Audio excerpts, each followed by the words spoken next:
welcome everybody to episode 42 of Overdunk. My name is Zoinks, your host, and today I have a few very special guests to talk all things about the role of attacker in Pokemon Unite. Now, this is a very interesting role, maybe the most flexible role in the game over the course of history. We'll have to discuss that more as we get on, but we have some guests that definitely need to be introduced so you can stop hearing me talk at the start of the show. Rima, why don't you kick us off? Who are you?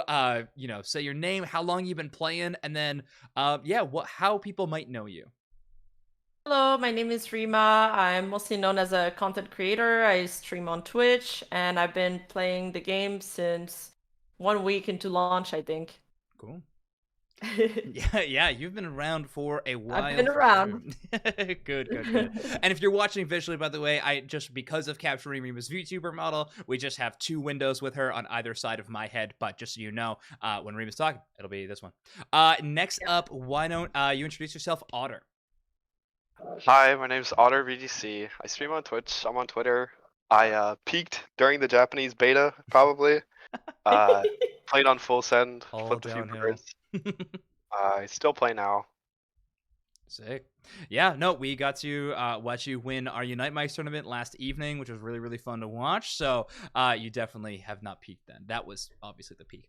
So yeah, welcome onto the show. And then Kyriaos, of course, our world champion. Why don't you introduce yourself for the people? Hey everyone, Kyriaos. I've been playing pretty much since the first day the game came out as well. Played on a bunch of teams, but ended up going with Ascendance. We went to Blackhand for our organization, and yeah, we competed at the World Championship. Managed to win the whole thing, so it was great. Yeah, that was super fun to watch for sure. But yeah, congratulations yet again. I feel like I said that a bajillion times when you guys were on last time. But hey, if we have you back, I definitely gotta give you the credit until someone takes away the championship belt next year. But up until that point, we will get to there one day. But we are here to talk all about things attacker world. If you've listened to the show the past few weeks, we've hit on quite a few already. We've talked about all things jungle, all things tank, all things support. Well, of course, we have to fit into the attacker role this week. Now, it's an interesting one because I think it's a hard role to define depending on the meta. Sometimes it's very clearly you're just, a cog in the machine of 1-1-3. You go down there, you make sure that your tank secures everything and you get to carry in the late game. And other times you're running all over the map, trying to get stacks in, trying to get experience. It's really an interesting role in that regard. But I want to know from the three of you, what was your favorite meta to play attacker in? Historically, the whole game, I think all three of you have played the game since release or even prior to that. So why don't we just go around the horn one more time and you all tell me what your favorite meta was to play attacker. Rima, why don't you kick us off?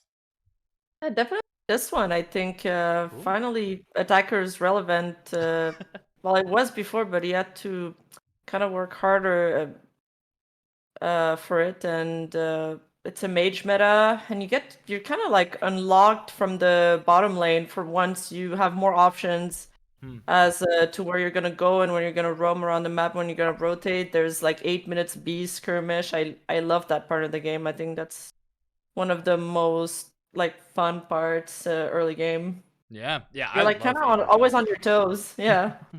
Yeah, exactly. Just not holding yourself to one lane. There's stuff to do elsewhere, which is really, really fun. Yeah.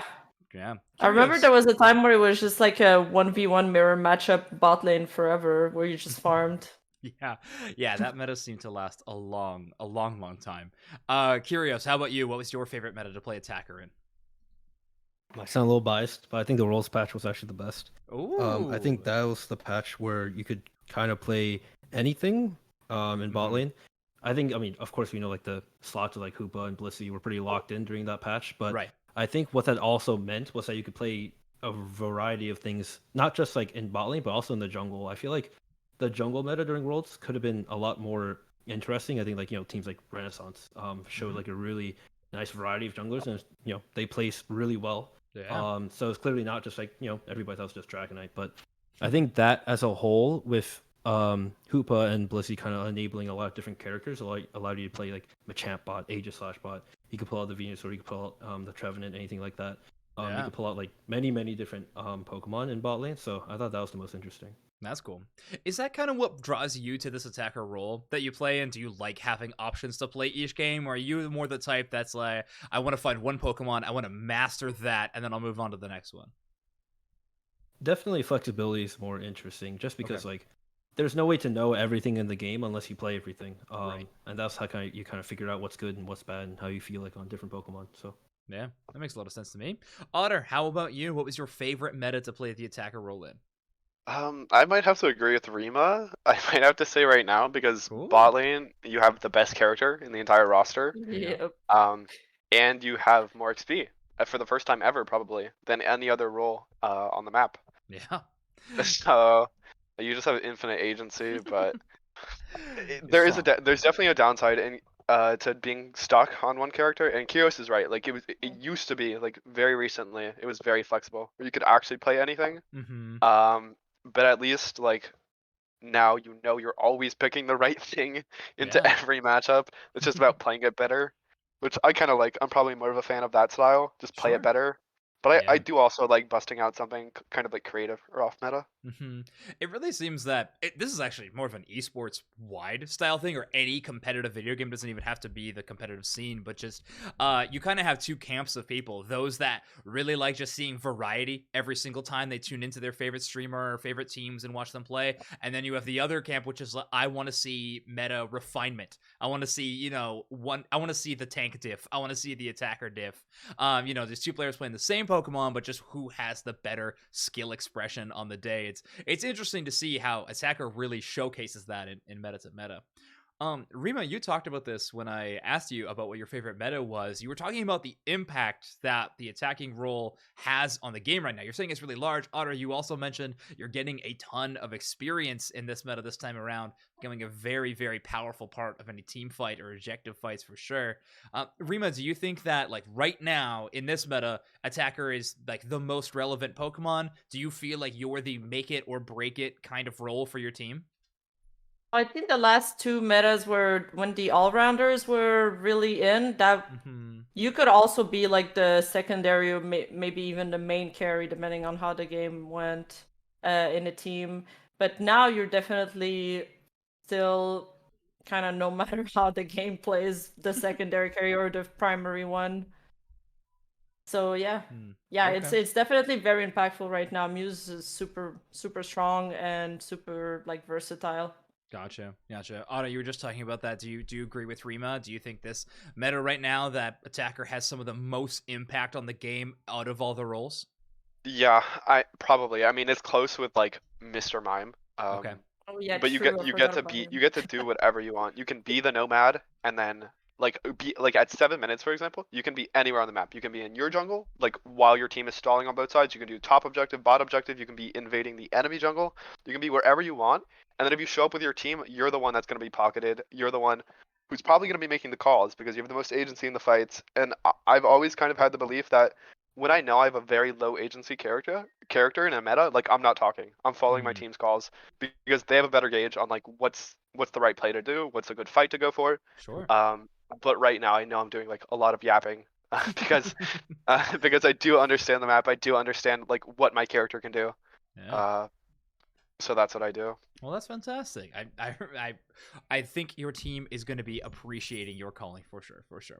Kyriaos, how about you? Do you think that attackers have a big impact on the end result of the game right now, or do you feel kind of the opposite? Do you feel that maybe other rules are taking more of the spotlight in this meta?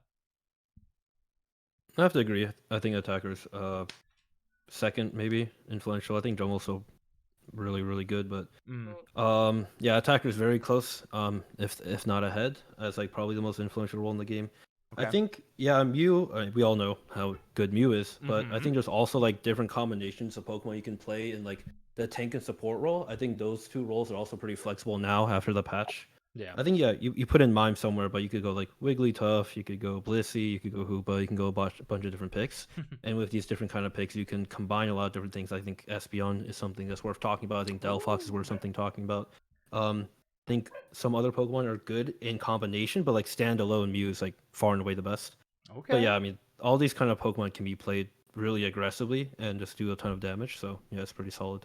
Yeah, that's awesome. So there is still flexibility, and even that is enough to give you some more impact on the game. I like to hear that a lot. Okay, interesting. So we've talked about it so much already, but we're kind of dancing on the subject. Mew is obviously the big bad Pokemon right now in this metagame. Definitely seeing a lot of social media, hate for this Pokemon. Some love though as well. Definitely, I know a few of you here in this chat really love this Pokemon. I think it's an incredible game design of a Pokemon. I really do. I think it's a little bit overtuned, but I do really enjoy the philosophy they've went in with making a Pokemon, as fun to play as Mew. I think that has to also be something to consider. But yeah, since it has so many strengths, it's really taken over the meta a lot. Bugs aside, Kyriaos, let's start with you. I've kind of heard Rima and Otter's opinions around Mew. What are your opinions on that Pokemon? I know it's strong, but do you enjoy playing it? Do you not like this Pokemon? Where are your thoughts on Mew? I mean, I think Mew is like really fun to play, of course, and the versatility of having 6 abilities is very powerful, and also makes a Pokemon exciting. But I just don't like in general when it's just. I mean, yeah, as I said before, I like flexibility. It's very hard to enjoy it when every single game is the same thing over and over again, right? Like if the Mew gets fed, it'll get out of control really quickly. Sure.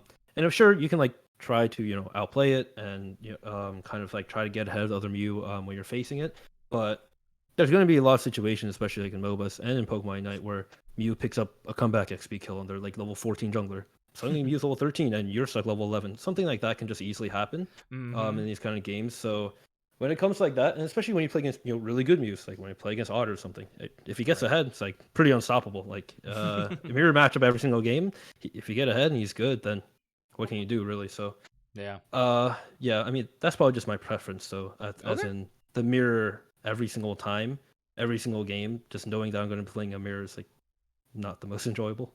Yeah, no, it can get taxing for sure. I think everyone will agree with you at a point. We all have our limits of how many times we can play that same Pokemon. Otter, I believe you had how many games when you first got on Mew? Was it 600 something? It's close to 600, I think. Okay, cool. So it doesn't affect us all the same, but you. Yeah, some of us have rotted brains at this point. Sure. Yeah, we just got Mew Brain. I think that's a fair one to have. Okay, awesome. Well, we have talked a lot about Mew already, but there are other options right now for the attacker role a little bit. I mean, Mew definitely defines a lot of things, but Kyriaos, you were even mentioning a couple of other Pokemon that you think are worth talking about, especially because there's synergy around supports and things like that. One I wanted to bring up right at the start, though, is Glaceon. Glaceon definitely finds itself in jungle quite often, but it can be played as an attacker role, even Sylveon as well. Kyriaos put the case for Espeon, but Rima, if you had to pick one Pokemon outside of Mew right now, what do you think is your choice that you would really like to be playing in a competitive environment? An attacker, I think it's in a draft setting, right? Sure. I think Espeon's really good, really strong laner. I would love to play Delphox because I love playing Delphox, but I think I would probably get shit on depending on the matchup. Sure. I think you need your team to give you jungle or something. Some weird rotation here to make her work. Yeah. Delphi's definitely seemed to have a great uptick when all the cooldown reduction was pumped into the game around the Thea Sky Ruins, introduction of emblems. The list goes on and on, but now it seems like the Pokemon has simmered down a little bit. I think Espeon's really good in lane, and she fits with my mage playstyle that I really like. So I think I'm gonna say Espeon. Okay, awesome. Otter, how about you? I know you kind of changed the Mew, but if you had to pick something else, as the second best, sure. It's I wish I had more experience, any experience on any character this patch. Apart, I only play Mew. I don't know what to tell you. 567 games straight on this new map of Mew. Okay, sure. But I will say, a lot of characters are strong, but they all have weaknesses. I do think Sylveon's very good, so incredibly vulnerable to invade, and it can't play the lane out on its own. And if you want a lane and you're against a Serena lane, you can't stop them from stacking. You can't do the same thing on the opposite side. I'd say it's lame, but Serena is still very, very good. Sure. Pokemon's insanely strong. on its own as like a ranged attacker independently, probably Espeon. Okay. Is it- Interesting. That's 2 vouches for Espeon now. Kyriaos, how about you? What's another Pokemon that you want to see be explored in this metagame outside of just the Mew pick? That's really interesting. Yeah. Espeon's good for sure. Okay. Yeah. I mean, yeah. Otter made a very strong point that every Pokemon has strengths and weaknesses. Mhm. Especially once you don't pick Mew. I think one of the more interesting things is I think teams like Nemesis have done this more often, where they pick melee spot lane. Mhm. I mean, I used to not enjoy playing against Nudo at all, but I actually am a fan of Absol bots in that Yeah. it plays very well into the ranged attackers that are pretty meta right now. Mhm. And with a lot of experience in the bottom lane, if you can hit power spikes really quickly, I think Absol can be like one of the most powerful Pokemon. Like if you hit 5 quick, you get your Night Slash or something like that, and you start dominating. I Yeah. think the role of the bot lane can be powerful in that you can play for late game carry, but you can also kind of like draft more carry style top lane Pokemon and jungle Pokemon, and you can have a really dominant bot lane. I think Absol could be really good for that. yeah, that would be huge. Okay, Tune threw a question out of chat that I feel like I need to pose. How do attackers feel that everyone thinks that their role is the easiest? I've accepted it. I've accepted it. Do you agree, Rima? Do you think that attacker is the easiest role to play? There was a point where I think attacker was the easiest role to play. Yeah, it was the role that required the least macro. Okay. Otter? Yeah, I think until just recently, you needed Yeah. like you just followed your team's orders and you play like a character that most metas you're playing a very low mechanically intensive character. But now Gotcha. there's the Mew thing. Ah, that if you don't that's have true. games on, it does show. Well, Wow. not really. It's still broken, but it does show a bit. Is this true, Kyriaos? Were you carried to a world championship? Oh. I don't want to answer that question. Hold on. I know what Tune's Tune's gonna say. I don't. See, I can't answer that, bro. Tune's gonna be like, Not what I yes, meant. he got carried. What can I do?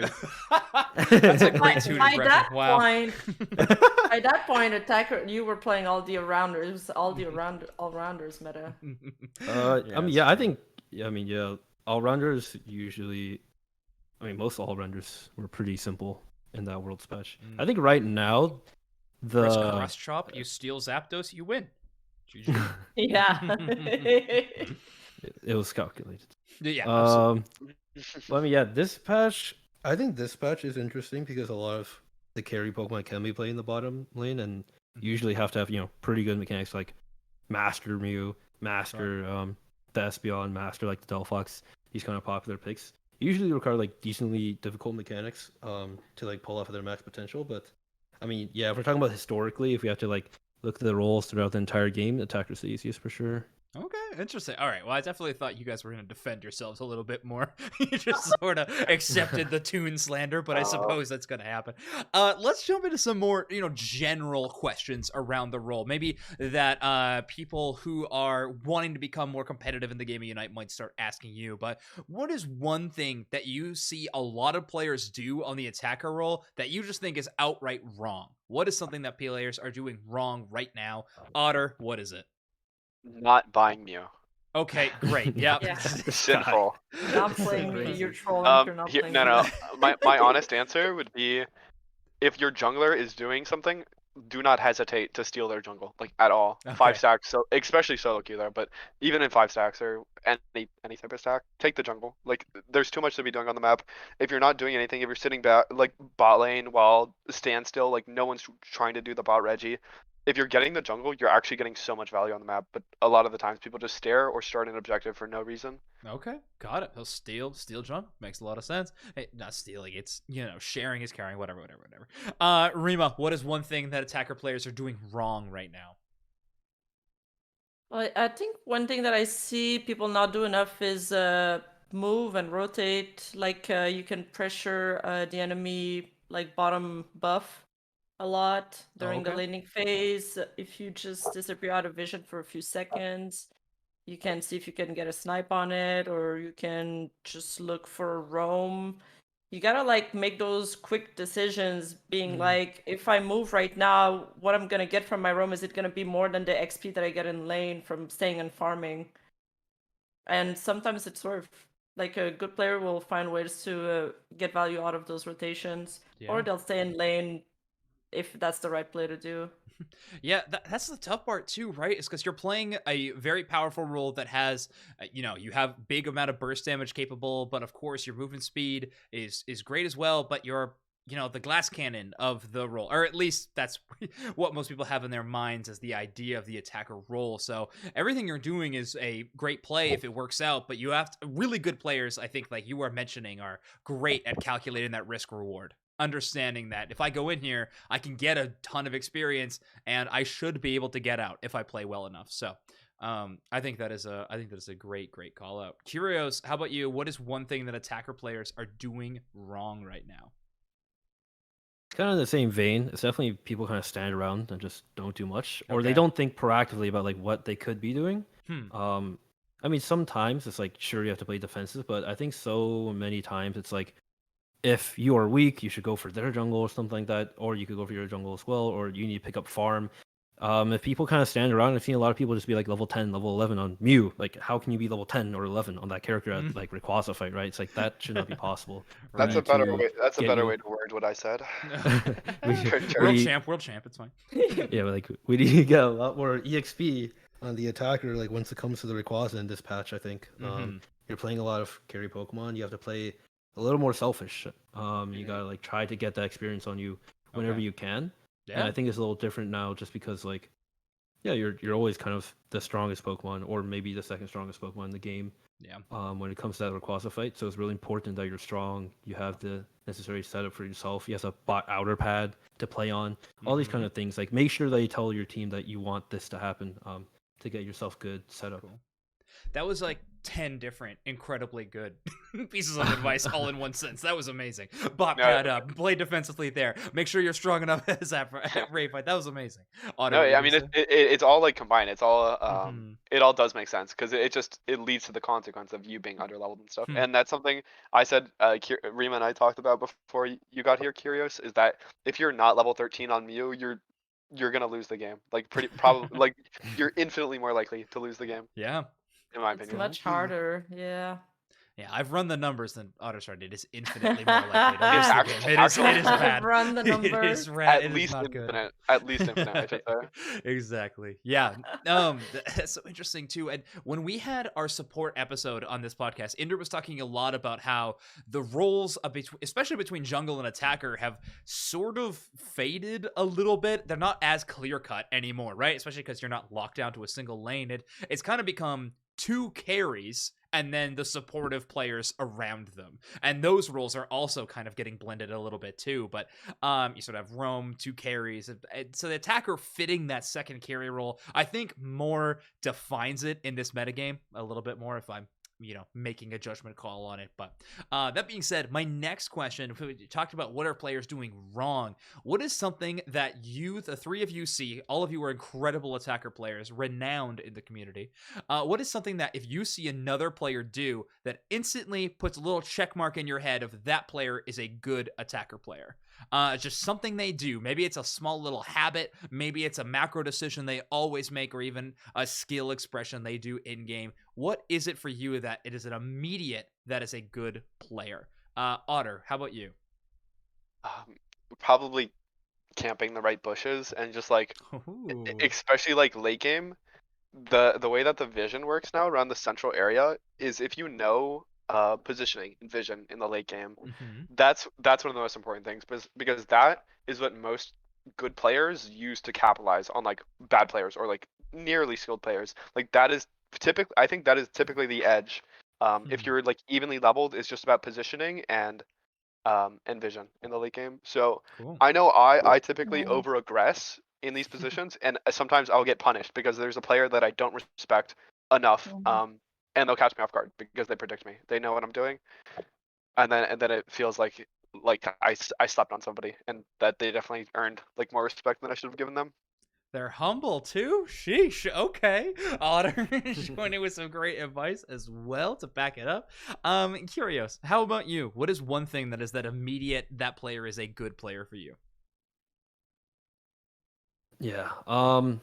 Yeah. I mean, positioning is huge. And definitely a lot that comes with that is like knowing what places are safe and what places aren't, and like Okay. playing around that very smart, and also trying to get as much damage as possible, or if you listen to kind of like where your tanks are playing. I think that's super important as well. I think a lot of people Right. kind of disregard that. I think the attack role is not like you can't just like go out by yourself and try to get into the Rayquaza pit and do a lot of damage. You have to play around your front line really well. And I think people that can do that on carries like Mew or Delphox and even Glaceon, things like that, you can't really kill them ever. They'll basically be unstoppable as long as they play properly behind their supports. I think someone with that kind of skill is like, you just can't stop them if they're ahead. So it's really important. That's awesome. I really need a video content piece from the three of you with just a giant whiteboard, and I'm just gonna put bushes, and then I'll say this one, and then you all shake your head or nod your head if that's a good bush to be in or not. Yeah, I mean it's all probability, and it's all like based off all the information on the map, like every enemy player that you saw, every teammate that you saw, like if you need to go for points, if you need to start the objective. So there's so many bits of information that you have. And it's hard to say, like without hindsight, what is optimal. But there are things that are sinful to do, Sure. like there are wrong places to be, and there are like good or great places to be. And Man. I think those shine. Those should say a lot about a player. Okay, never mind. It won't just be a whiteboard. It'll be a full-on test. If you have scored this many points, top goal zone is broken. The defender is here. How many miles per hour do you need to try? And then, yeah, we'll see if you pass that test. Rima, how about you? What is that one thing that you watch a player do and it immediately marks them for you as a good attacker player? When I lose minions to them in lane? No, Okay. I'm kidding.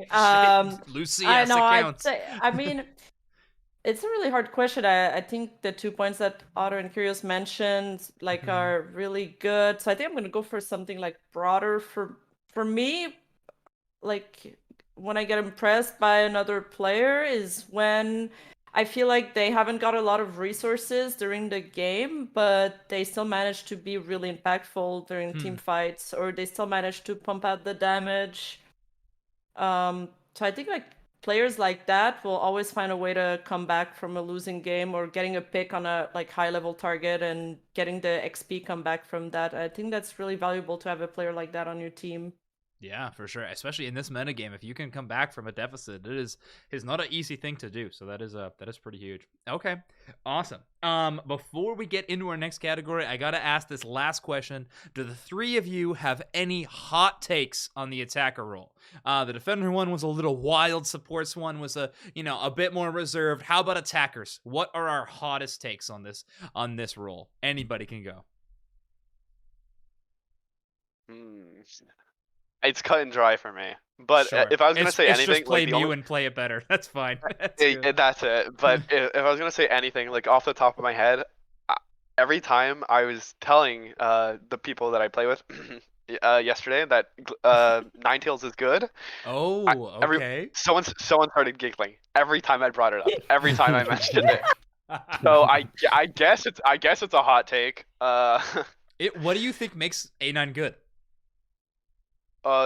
Like all of the dive characters are still very good, but they're nerfed enough to where Ninetales is like disengage and counter fights play out like if you play like a human, not like I played yesterday.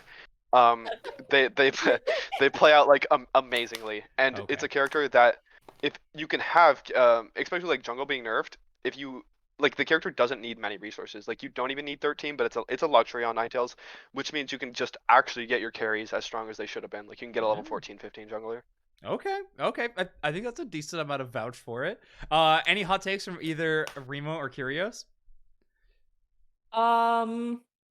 Wait, but you could technically not have to play Mew in the attacker slot if you're playing her as jungle. Sure. So in that case, the attackers would be something like Espeon, Delphox, Cram, maybe T-Tar, maybe Absol. Ooh, okay. So, I love so our hot take is You could put Mew in jungle, I guess. Yeah, you could put Mew in take. jungle. You need it, but you So- could move it, I guess. I don't know. I think as long as you have a lot of mobility on this Sure. map, you're already like a little bit better. Yeah, that makes a lot of sense. Kyriaos, in what hot takes do you have, and in what way is it just play Mew? Yeah, Mew's probably the best. Yeah. I don't think that's like, there's no hot Possibly. take to do about that. But I think what you could do more often is if you are playing against another Mew bot lane, you could just play one bot lane, and then somebody can always go to the jungle. Or I think a lot of times like splitting kind of like die down the meta. You could do a lot of split jungle. I Ooh. think that's strong too. But also just like even if you're Mew, you could like run to their buff level 1 and also have another person on your team run to their other buff at level 1 and just like play the game, just like not play for ball lane like at all. If they're Yeah. playing something like my Mew, like it's just so hard to secure against that. And then I just don't like the feeling of like, let's just coin flip all the units in lane and hope that we get more of them with Solar Beam. For me, it's just like I don't know, that kind of play is just hoping that our secure like ticks faster. Yeah. Hopefully that I get it with my beam instead of theirs. I think there's a way to try like in their jungle or like really aggressively, something like that. And you don't have to have like that many bot lane as people think. Yeah. Okay. I like that take quite a bit. All right. One last question. This one comes from chat. Otter, why are you griefing Snowpoint's games in TFT? You know, he can pay me for coaching because I don't know. I feel like I've given him too many hours for free, but Fair enough. Fair enough. I'll fair answer the question behind a paywall. Bradley Okay, is absolutely. uncoachable. Yeah, that could be true. Awesome. Okay, well, let's switch it over to our final subject of the evening. We're gonna do a tier list. This one may be a little more straightforward or not so much compared to the other episodes that we've done. Let me do this for all of you. We're just gonna make a tier list of all the attackers in Pokemon Unite. This is definitely gonna be a full roster, so we'll try to move through it a little quick. I think there's some that we can definitely just put that up there, and then we can fill these up rather fast. Let's throw Absol into this list. I think they can definitely qualify as the attacker role. Where do you think Absol lands when played as an attacker? I mean, he got nerfed. I didn't really play since he got nerfed. Have you guys tried him? Yeah. How does he feel? Because Mame doesn't really play him anymore. He was like one of the best Absol players. Yeah, I mean, it's because you play like Dodrio a lot. I mean, yeah, Dodrio, if you play jungle, Dodrio is better than Absol. Bot lane's like, it's like hard. Maybe like more Pokemon like being added would make it a little easier. Sure. Having like comparison point is good. I mean, it's definitely not. Yeah, Not it's probably C, I it's think probably it's not B. A. It's I not think- A. It's I probably think it's B. probably it's think probably it's- A. I mean, I think Oh. anything that's not Mew, we should like we're gonna put an A, right? Like Wait. we don't. Everything. Everything. No. Okay. We're not gonna. Garchomp bot, A. No.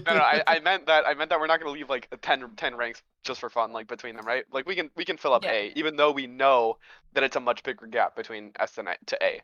Okay. But I do- I mean, I yeah, do it could think- be bottom of A. Yeah, that's I fine. do Yeah, think let's just if put more you're Pokemon in. playing something that's not Mew, I don't have any Absol games ever, like not a single one. But I no do Absol think, games, but put it in A. But put it in A. I do think I agreed with Kyriaos when he said it's probably like one of the best ones. It does like Okay. it's the same as Serena, except it has like pre-5, pre-6. It's still pretty good. Still Got quite it. good. All right. Interesting. Okay, interesting take for sure. I definitely did not see Absol climbing up this high on this list. All right. Well, let's talk a little Ninetales. Otter, where would you put this? And then we'll bring it down if we need to. But where would you put a little Ninetales? A or B. It's very Okay. matchup dependent. Below or above Absol? Probably below, just because you Okay. can blind pick Absol like a lot more safely than Ninetales. Sure. And yeah, that's an interesting conversation. These Pokemon, I think, definitely shift a little bit when draft it would be introduced, right? I think A9 definitely moves up in viability in a draft format, but yeah, it could move down. Rima and Kyriaos, are you okay leaving A9 in this A tier spot, or do you think it deserves to be? I think it should be like Well, at least bottom of B. I haven't played her at all. I guess in a draft tournament where Mew is not existent in the team, she could be viable. Mew's on the list though, right? I mean, So we have to we have to put it somewhere else. It could be B. Hmm. Like the argument for B, like Okay. generally exists more. Okay. Kyriaos? Yeah. Okay, B. Are you okay with B? Yeah, I think the point about the blind pick is pretty strong. You have to like be comfortable with like not having a complete counter pick when you go into games, because I mean, like, say like take Venusaur for example, right? I play the Pokemon a lot. Like, there's always a danger of running to an Absol, so that's why Venusaur will never be like top tier. He'll always be like, you can only play it against certain Pokemon. But I mean, B. I probably put it at bottom of A. I put it bottom of A. Bottom of behind, A? Oh my behind a bunch of goodness. I want Pokemon, this but Pokemon bottom in of A. C, but we'll put I it mean, at bottom of A. the reason why it fell out of meta when it did, because it was good for a time, was they slightly nerfed it, which was fair, but it's because Blissey, you would play Perma versus Blissey bot lane, and it has such a horrendous matchup into Blissey. Yeah. And then Venu at the time shined just too greatly. Okay. Interesting. All right, this is a hot take in itself. So we'll leave it for there. If it is terrifying, then we will change. All right, I'd say these next three we can definitely skip. I would say Cramorant would be the next Pokemon we would consider to be fitting into this category. Otter, what, you want this in S? What's going on? I'm not I don't have to say what I have to say, but I'm not a big Cram fan right now. Really? Okay. I think it's best at the early lane, but if you even lose like a single one of the farm that you're contesting, which there's a lot of characters in the game right now that are good that can do that, like you gain no value for picking the character. Like, sure, it has a good ult and stuff, but it's still too much like fall off, and it needs like a Blissey ult and stuff to even do anything that can be completely disengaged on. There's a billion bushes, you can kite it. Like, I don't know. It's probably low B or high C. Okay, I'll leave it in C for now. Any opposition to that, Rima or Kyriaos? I mean, I haven't. C's too low, I think. Yeah, I think he can still invade the enemy jungler a lot and jump over that wall. So I think that still makes him better than some other attackers. Okay. Yeah. But the air slash nerves did hit him hard, and you gotta play him like a lot better now to get value out of him. And I think even the best like Cramorant player in the world is picking him a lot less now. Yeah. So I was looking at his match history yesterday because I did a tier list myself. Oh, so cool. that I also put him lower. I put him like around B, like low B. Okay. Well, let's keep him at B then. I think the hot take of C is maybe a bit too. A lot of how I think about the good attacker characters right now is how they match up into what I think is like the most impressive characters and most popular characters for the enemy team, which is Absol, Aegislash, and Serena. And I think it has a horrible matchup into every single one of them. Yeah, no, it's like 100-0 matchup. Infinity%. Okay. I guess if you put Serena there. Yeah. All right. Well, on shaky I don't know, ground I still in think B. it's better shaky than ground Venu. in B. All right. Yeah, we need to have somebody in C, and it seems like Venu might be taking that spot.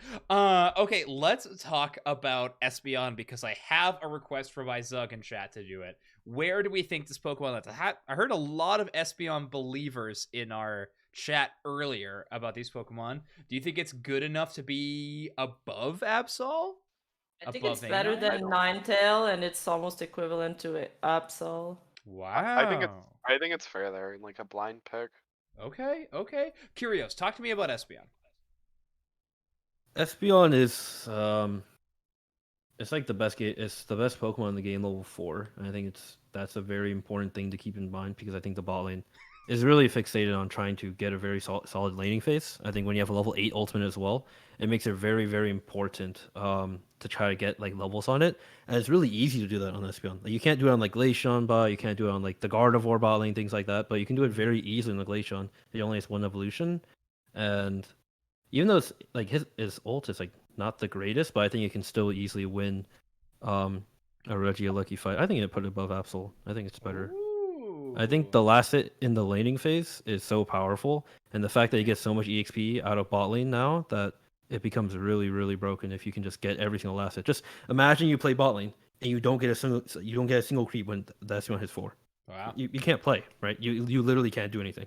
Okay. And I think if you envision that against a good Espeon player, that'll happen every game. Okay, interesting.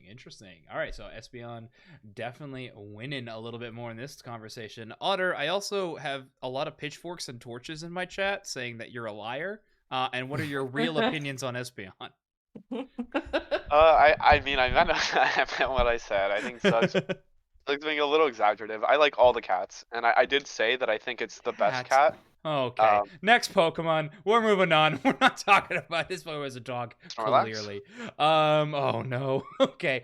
Does Gardevoir fit this conversation? Probably not, right? I think that Pokemon's only central. Can you play this in lane? Yeah, it's a D tier though. You Alright, can perfect. pick it. Okay, Yeah. yeah, put in D You know, tier. You it can actually pick it, it yeah. matches the color scheme of D tier. All right. Do we put Greninja lane D tier as well then if we're going by this category? Take- Does it- No, Get Greninja- there's a get Greninja build. outta here, We bro. can't name the creator of the build, but there's a Yes, build where you can play lane. Okay. All right, let's keep on cruising then. Machamp, Kyriaos, you have played this Pokemon in a Worlds environment, so we have to put it on the list. Where do you put Machamp in this current metagame? I haven't played Machamp a single time on the new map. I don't think it's playable Alright. really. D I don't tier, think it's so- playable, but think yesterday there was an argument for AU that still like values that character a lot more than we do. Yeah, it's either Oh, high. yeah. It's either like high EU C and Lakoding are the or two low B. players. It's a I see, character- low B, It's a okay. character where you, I think now more than ever, you have to like go crazy on it. And if you Okay. do, it's a great character. It's a phenomenal character, but it's really hard to do what you have to do. You have like the job that the character makes you kind of deliver for Mhm. how horrendous it is. Like most of the time, how Hmm. it's Sure. squishy when it's not in ult. Mm-hmm. No Yeah. sustain. Yeah, EU definitely loves this Pokemon for sure. I saw some submission builds being toyed around with recently, which is interesting at the very least, but I don't know. But I think C is a fine place to leave Machamp. For its kill pressure alone, it is a monster at like pulling back comeback XP. Yes. Yeah. That's oh, a really for good thing sure. about it. Yeah, like the all-in strats of like, well, we all just jump on this guy and hopefully we get away is a Mhm. reasonable strategy with Machamp. Okay, let's talk about Pikachu. Definitely had a lot of conversation around them in the support category, because of your stackmate there, Otter. But where do we want Pikachu? Rima, you played so much of this Pokemon back in the day. Where do you think that Pikachu ends up nowadays?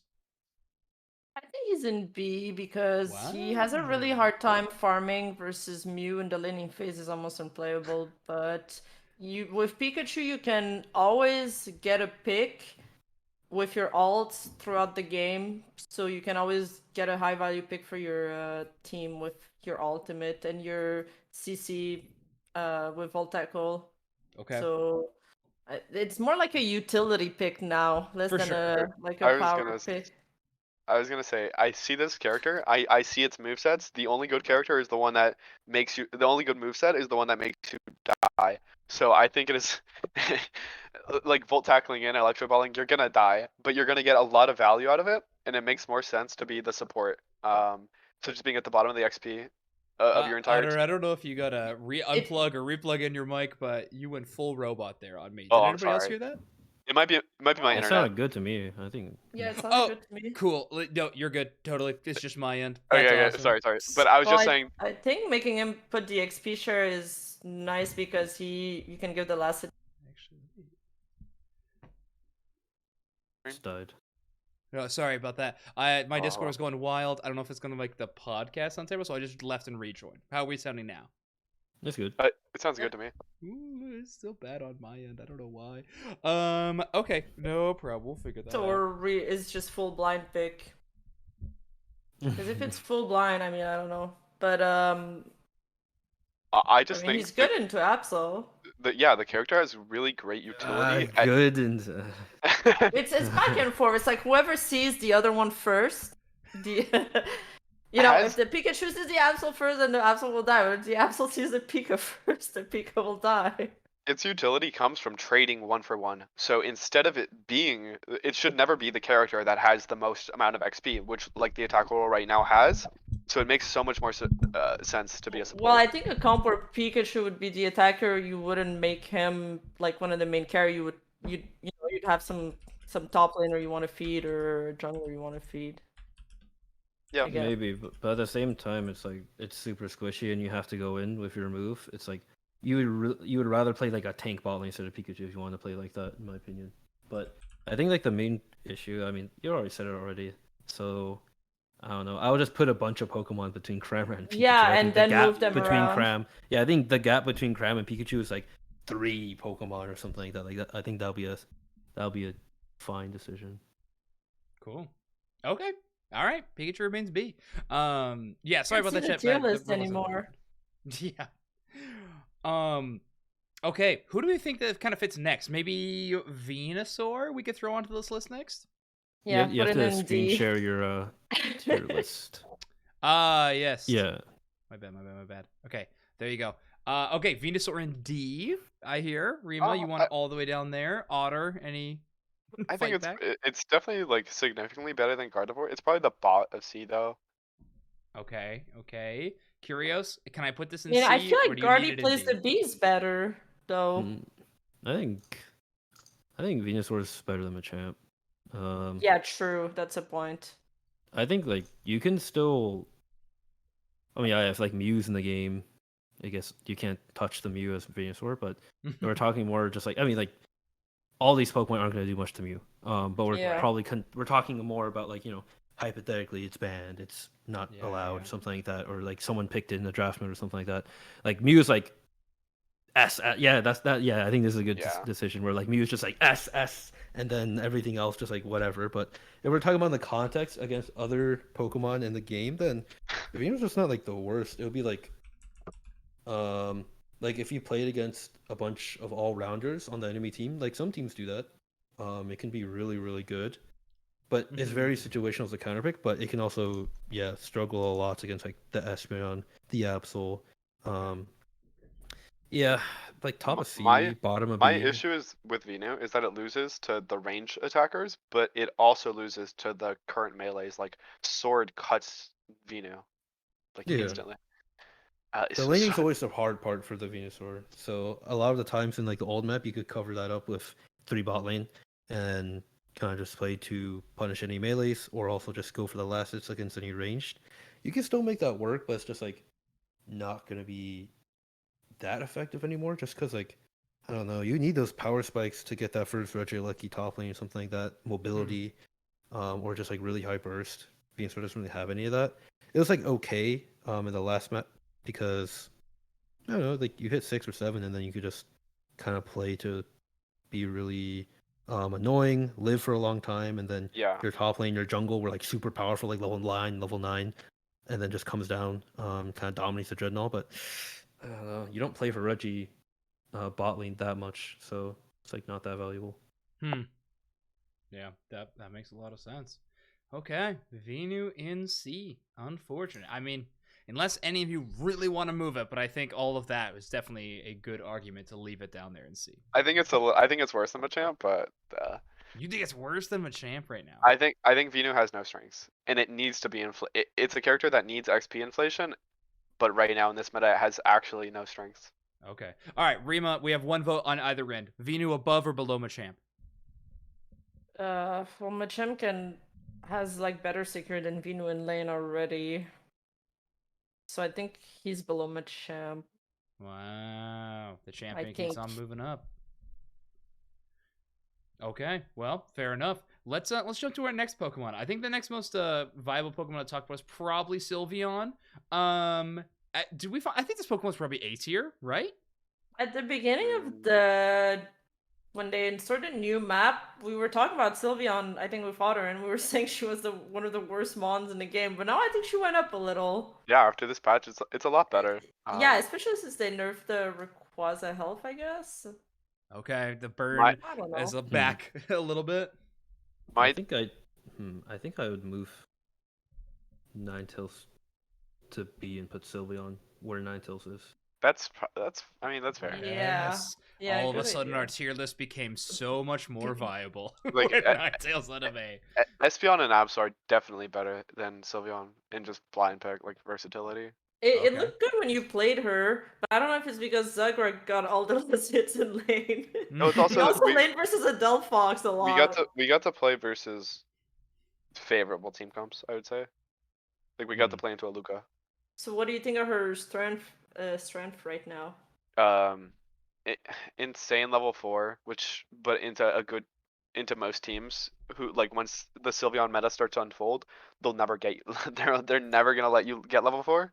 And then your side lane, like since right now you're breaking a tower basically as fast as possible, Playing long lane on Sylveon, it's such a nightmare to. You can't play into Sylveon in a long lane, as most characters. But the biggest issue is that right now it has a bad matchup into the big three, into Serena, Absol, and Sword.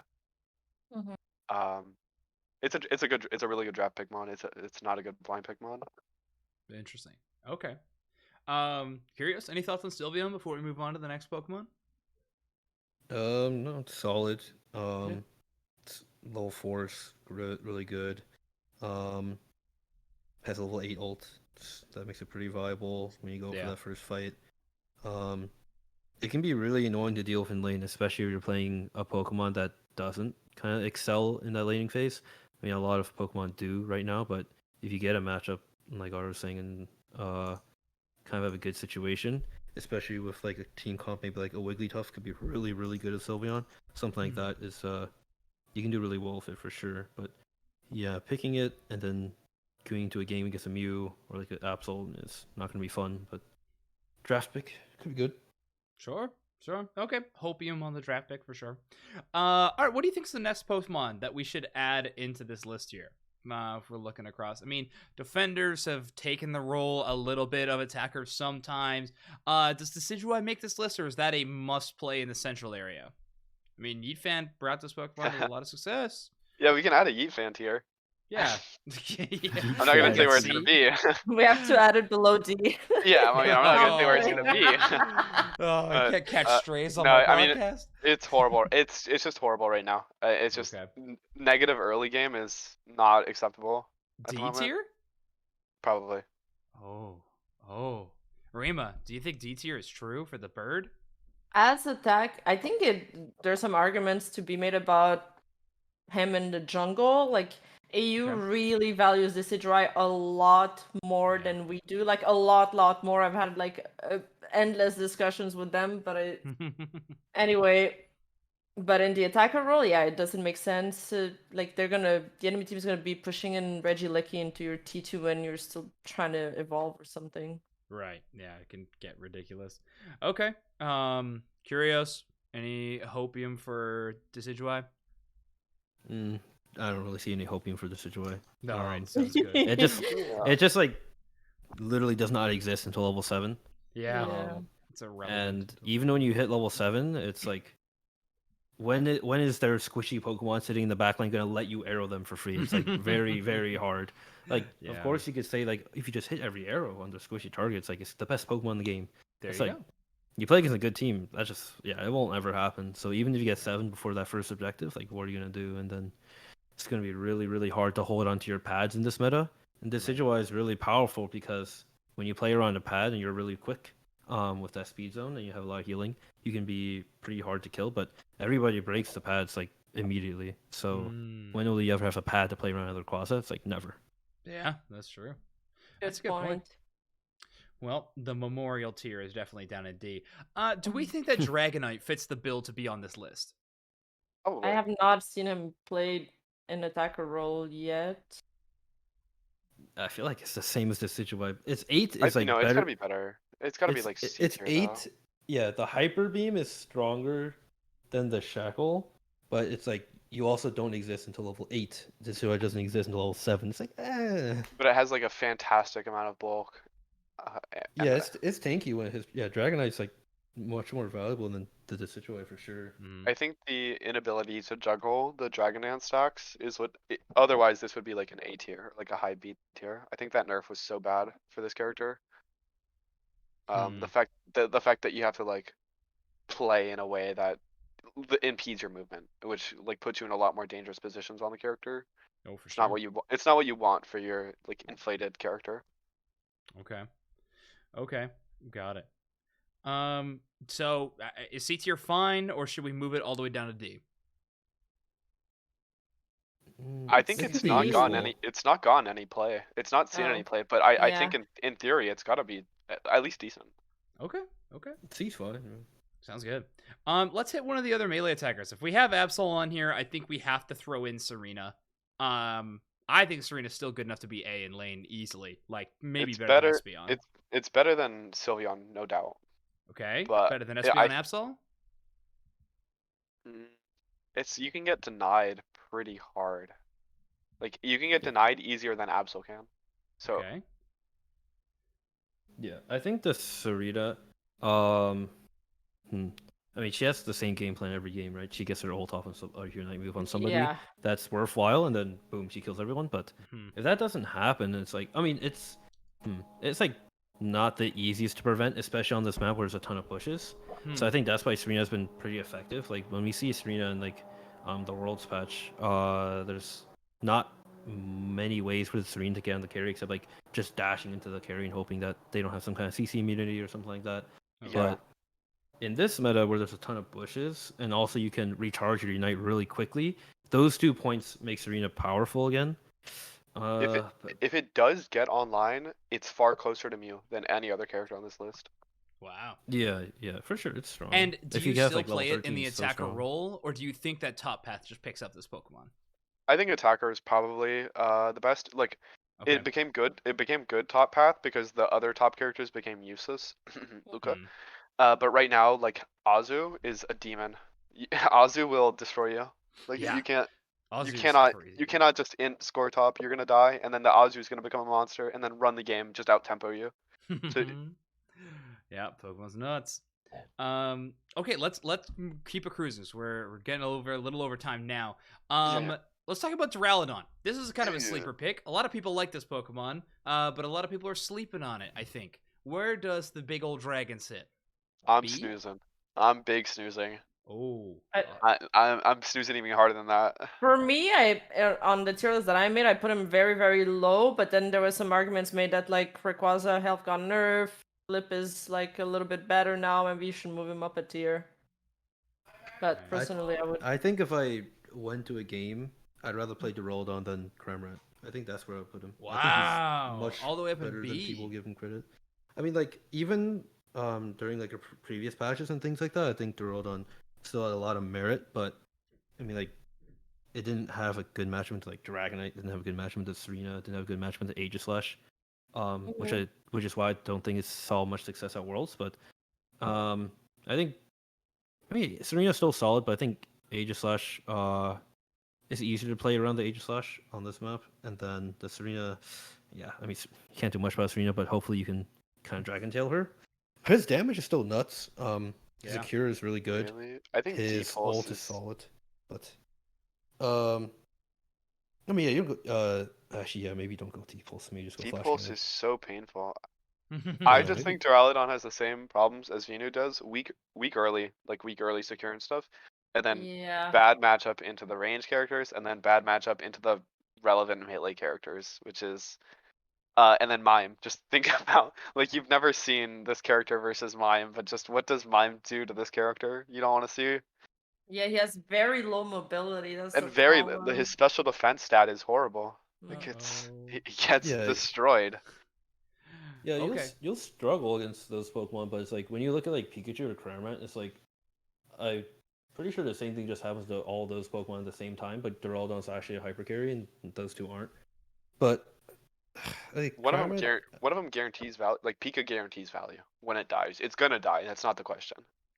But this Duraludon character that most of the time gets its ult canceled as well. This Duraludon character. I don't see it. I This don't see it as thing a. that It's not calls a. It's itself not a. It's not a. Duraludon. At the moment, it's not a Pokemon. It doesn't earn that title. Oh, I love that. Okay. It's found its way. I think you have given some harsh criticisms, maybe enough to put it below D-Knight. This thing's better Yeah. than a Gardevoir, though, right? Yeah. Okay. Good. Well, actually. Okay, I don't. we'll move on. I don't We'll want move to. on, I we'll don't want move to stretch it that way. on. What if Okay. Guardy got a 4-man ult though? There we go. Yeah, against Leon and his buddies. Damn. Okay. Delphux. A, top of B. Where do we think? Probably between Serena and Sylveon. IMO. Yeah. Okay. I Great. think those fall good, and then if she falls behind in lane, you can always give her some other farm in the map, like the jungle farm or something. Sure. I think it's a good spot. Kyriaos, how about Glaceon? I don't know if she's played as an attacker at all right now. yeah, Sure. so like It's Yeah, too if rough you easy. evolve Felix, maybe? before, Even when I played her as an attacker, I wasn't supposed to play her as an attacker. I just don't- did it for fun. I don't Sure. think it's fair to list it as attacker. It doesn't have any Yeah. like. Okay, yeah, fair enough. It would, yeah, that's it's a just good so point. bad until 6. Yeah. I see Bro. Even though Bro's a defender, it's the most attacker out of all of them. Like I know there's an Okay. argument to kind of get like any character in here, but Where would Bro, you put Slowbro then? somewhere in B, sure. Oh, Oh, okay. last time I saw a Slowbro being played, there was just Toonstim complaining that he was playing with not a Pokemon the whole game. Oh Has yeah. things I, changed, okay. or- To be fair, before this past patch, I thought Slowbro was the worst, or like in contention for like one of the worst characters in the game. Okay. Well, all right, we're moving down Slowbro, but I then. think it's solid. I think it's solid. All right, Kyriaos, what are your thoughts on Slowbro as attacker? Like, right now? technically, Mime is an attacker. Okay, He's a all right, really we nice gotta guy. stop somewhere. We got Yeah, Yeah. I think That's not Slowbro is the much last damage. one. Looking at the roster, I think Slowbro is the last like reasonable one. Like you can't put Blast or like anything else on there here. Right. Okay. The I full think 10 you can. days are gone. You could slap Bro at the bottom of B. Is fine. I think What? Solid Yeah. has a lot of utility. Yeah, Yeah. the bottom would be, yeah. So you I mean, think you'd Scald rather is have crazy. Yes, Slowbro on than PC at Dragonite least. as attacker? Yeah. Yeah. Yeah, for sure. Oh, because- I would much rather. Slowbro has some matchups that are so premium. Yeah. Oh, Slowbro in draft is like yeesh tier for sure. I think that. Yeah, I mean, I Slowbro's think in most draft. of like why it's in B. I think it's because of like draft, but there's no like Yeah. horrible matchup apart from Mew. But you know, there's no bad Okay. matchup. It's good into every meta character right now, and its ult is always gonna be good. Now that like Wiggly is not insane and buddies don't exist. Cool. Okay. Well, awesome. So that is gonna be our tier list, everybody. This is our attackers. We definitely could force some more things in here. We could probably remove some things. But I think this is a good place to halt it. So we will switch it back to the four of us here. Let me do this on the stream, but yeah, I have we've had a pretty solid episode, a lot of discussion here about the attacker role. A good tier list was made. That was fantastic. So thank you so much to the three of you for joining me, teaching me a lot of things about this current metagame, how to play Mew well, what bushes to go in, what bushes to not go in. That's always fascinating. But now that we are coming to a close, I want to give each of you the chance to sell out, shout out, plug whatever you need to. If you got Metafies, Twitters, Twitch, make sure to let everybody know where they can find you. Rima, let's start with you. You can find me every day live on Twitch on twitch.tv/Rima_Evenstar, and my Twitter and actually all of my social media handles are the same. And I am launching my Metafy profile tomorrow, actually. Amazing. So make sure to stay tuned for that. Okay. Absolutely. Okay, fantastic. Make sure you go get coaching from one of the best to ever do it. Kyriaos, how about you? Where can people find you? Yep, I'm Kyriaos on Twitch, Twitter, Kyriaos_Unite. But I mean, if you do Kyriaos on Twitter too, you'll find me. Yeah, I'm doing Metafy as well on Metafy.gg at Kyriaos. Yeah, I'm pretty sure it's the same everywhere as well. Okay, I'm also getting a lot of cuter Rioses in chat, so a lot of love being sent your direction for sure. I appreciate it. Otter, you are up next. All right. Yeah. So I'm just on Twitter and Twitch under Otter VDC, and I'm excited to. I mean, right now off season's kind of snoozer. But Sure. I do stream pretty often, and I do intend to stream a lot of Scarlet and Violet when they come out. So Sick. Oh, yes. excited for that. Yeah, I'm excited, man. New Pokemon release is always a hype So time. exciting. For sure. I know. I Yes. think we're all excited. Curious, maybe not, but the rest of us for sure. I'll play it. I'll probably play Okay, good to hear. Good to hear. Well, thank you so much, the three of you. Make sure you go follow all of them, sign up for the Metafies, and of course, make sure to click the Twitch and learn everything you can from watching the three of these players play. In terms of Unite Mike's plugs, there's not too much. You can find this podcast on any streaming service or Spotify, Apple Podcasts, Google Play, everywhere. If you're already there, please leave a 5-star review. Just helps more people find the show. That would be amazing. And then the other thing is Unite Mike's Mayhem has been going on for 3 weeks now. It's our Unite Mike Mike's Tuesday Invitational Tournament. It's been super fun. Otter, you won last night. You're going to be coming back next week on Tuesday, potentially, or if I don't know if you're going to be able to make it or not, but their team going to be coming back on Tuesday. So very, very exciting tournament format, changes every single week. Look forward to that this upcoming Tuesday. And then, of course, on Wednesday, we'll have another Overdunk episode covering another role. So look forward to that. But I have been Zoinks on Unite Mics. These have been 3 of the best attackers in the entire world. And this is all for Overdunk tonight. We'll see you all next time. Goodbye. Bye-bye.